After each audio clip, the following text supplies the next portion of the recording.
that you'll respond to every other person, to your best performer when they come to you, it's going to have a major negative impact in the willingness for people to come talk. This reminds me of a time I was a medic. I was super young. I was only like 18. I was only on the job a couple months. And part of my job, I was the medic for 40 infantrymen. And we had a thing called sick call. It's kind of like urgent care. If you're like feeling sick, you can go to it in the morning. And you got out of physical training if you went to sick call. So the leadership was like, I think people are lying about how sick they are. So I want all the medics to go before they go to sick call and interview all these people and say, has this been going on for more than 24 hours? If it has, too bad, it's a chronic condition. No matter what, it's a chronic condition. So you need to go work out and then you can go to sick call afterwards. And that experience really stuck with me because I knew these guys. I knew they weren't faking it. And even if they were, I thought, even if 9 out of 10 of the people I saw that morning were faking it, if I made my decision based on that and hurt that one person who was really suffering, I don't know if I could forgive myself. So I think approaching people seeking help in the same way, never doubting what they're saying to you, is a really important part of normalizing people having the ability to come seek help. I want to share a story about my time as a company commander in Virginia. To give a little background, my company was made up of about 50 experienced soldiers and 25 DoD civilians. Every soldier was a combat veteran. The average time on active duty was about 12 years, so it ranged generally from 8 to 18 years in the Army.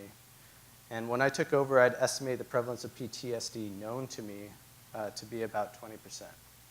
And so that's not really out of line with estimates of combat veterans. It's been estimated to range up to like 32%. But it was definitely a presence in the company when I took over. Since I had taken over my first sergeant, so for you, those of you that don't know, a company generally has an officer as the company commander and a senior enlisted soldier called the first sergeant who generally has 20 to 30 years experience, and we're like a married couple of leadership team. So my first sergeant and I had really worked at a lot of things I've been talking to you about today. Resilience, seeking help, peer support system, etc. So I want to share the story about Sergeant Smith. It's not his real name, but Sergeant Smith was an experienced soldier. So he had 18 years of service. He was married. He was great at his job. He was tough. He was fair. He was really someone that was off my radar in terms of someone I was worried about. So one afternoon, we got a message from a friend of Sergeant Smith, who's also a soldier. And they're worried about him. They said, I think you should check on him. I was like, okay, I'll check on him. So first sergeant went and got him. I was instructing some soldiers, so when he had a break, he brought him to my office. I said, Sergeant Smith, how are you doing? He's like, great, sir. Doing great. Put in perspective, I was Sergeant Smith's boss's boss's boss. But I felt like I had developed a pretty good rapport with my organization, so I talk to everyone on a daily basis. Sergeant Smith, how are you doing? I'm doing great, sir, just teaching class. I'm kind of wondering what I'm doing in here. I just smile and everything. I said, Sergeant Smith, I got word from someone that's a little worried about you. I want to know how you're doing. Sir, I'm fine. Nothing's going on. It's like, okay. And in my head, I'm thinking, there's nothing going on. I know this guy. I talk to him every day. But, I've been through this training. You got to ask the question, right? You got to ask. Even if you don't think they're in that situation, if there's even a sliver of chance they're thinking about this, you need to ask them. So I'm like, okay, this is all this training the Army gives you, ask, care, escort. I'm like, okay, I know this training. I'm going to ask. even though I feel like a fool asking it. I go, Sergeant Smith, I got to ask you this question. Are you thinking of killing yourself? And the smile melted off of Sergeant Smith's face. And he choked up. He started crying. And we sat there for a few minutes. And it was completely obvious to me that he was thinking of killing himself. And in my view, as a member of his team in this company, he was doing great.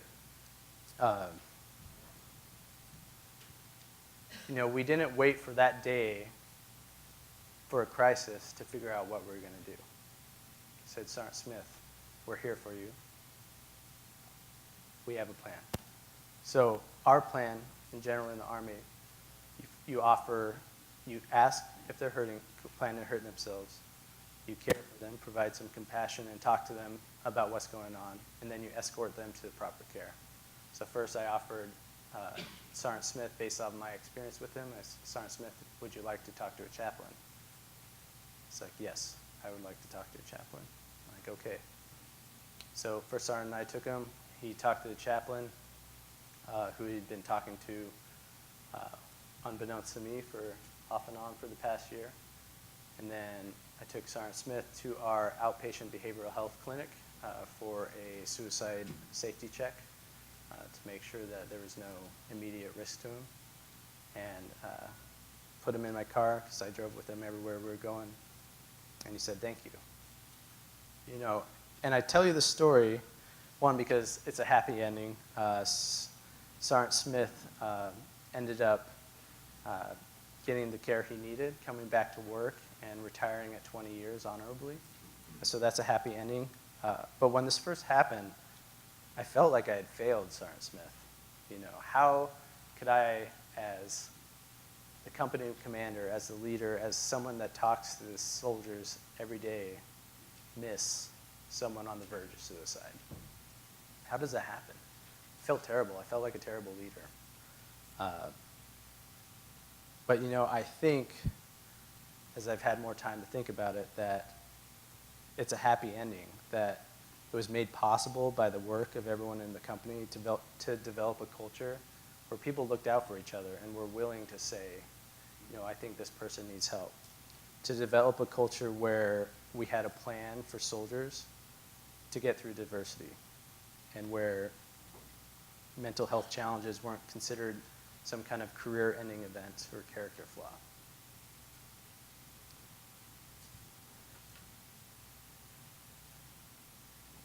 Right, so if I could share just a few take-home points with you. First, resilience is not an individual responsibility. There's been some jokes going around with some of my friends about how this one organization will say, I want to make sure everyone is really resilient. And then someone says, well, great, let's have free time in the afternoon, let's provide a family retreat and maybe some yoga training.